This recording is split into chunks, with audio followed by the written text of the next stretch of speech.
If there's one thing at which our president excels, besides picking the lettuce off his hamburgers, it's demonizing immigrants on a daily basis. The way he talks about our southern border, you'd think it was 2,000 miles of catapults tossing payloads of serial killers and cartel commandos into America. But the truth, like most things the president hates, is complicated and sometimes beautiful. I sent Mike Rubens to find out more.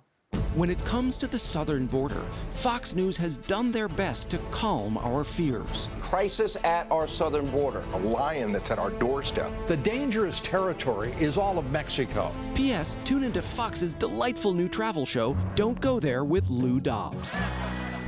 So when I was assigned to visit the border, I wanted to be prepared. I was heading to remote Lajitas, Texas, chasing rumors that a large group of invaders would be crossing there. As I arrived at the border, an almost certain death, I found a barbecue? More specifically, I found a party spanning both sides of the Rio Grande, with Mexicans and Americans crossing freely back and forth and, yes, kinda breaking the law. This is an act of civil disobedience with a party. It's the 7th annual Fiesta Protesta. Fiesta Protesta. Food, music, even an international crew of water bronies.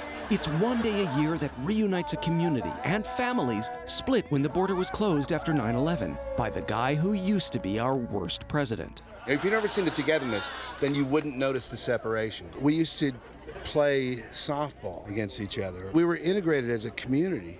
See, for ages, this was an informal crossing point for, well, how to describe it? It's a neighborhood with a river in the middle of it.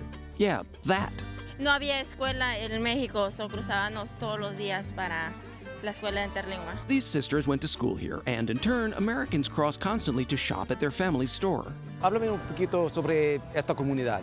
I speak English. Oh, okay. Oh my God, thank God. It has been so long since high school. Let me see if I understand this correctly.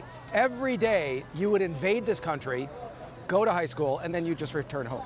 Every single day. Yeah, like a neighborhood. Then in 2002, the border was shut. There was no business, no tourists, no nothing. That little town dissolved because there was no work for those people.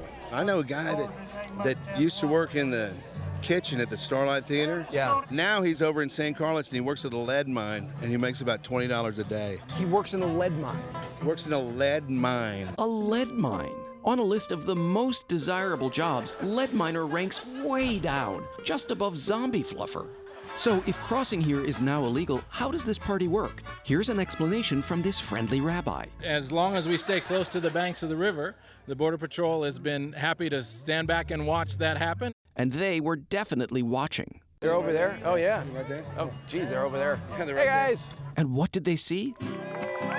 Well, there was a wedding in the river. And then the rabbi did some sort of ceremony. Jesus said, I have come to bless all people. Ah, Mazel Tov. The event was joyful, but under Trump, its days may be numbered. I came here because I've heard through the grapevine that this may possibly be the last one they do for political reasons.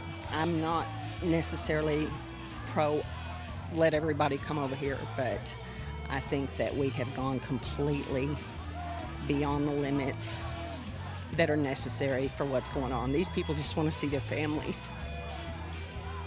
And it used to be a place where they could openly cross, visit with each other, you know, the elders that lived on the other side. Thanks, Frank. Frank might not want us to talk about it, but there were rumors Border Patrol would be arresting people this year. So Hayslip had a meeting with them. I said, if you want to arrest people, feel free to do it, but there's going to be a TV show that's here, and it's Full Frontal with Samantha Bee. And the Border Patrol guys go, oh yeah, she's great, man. I just want to understand this. The Border Patrol thinks that Samantha Bee, blonde-haired lady, late-night TV show, real funny. Yeah, Samantha Bee. If I was confused about the border before, I was even more confused now. There was only one choice. I had to get closer. And into the river I went to meet my fans. Hi, I'm Mike Rubens from Full Frontal with Samantha Bee. Who the fuck did he say it? It doesn't matter. You don't know me. You know, there's an informed, reasonable debate to be had about immigration and border control. Are you peeing also, or is it just me? This is not that. But I learned some things today. When we wall ourselves off, we lose something precious. That this guy isn't even Jewish. And just imagine how different our discussion of the border would be if Fox used our B-roll instead. We spent the past 2 days embedded with the Border Patrol on the ground and in the air and on the water. And you're going to be shocked by some of what the Border Patrol showed us.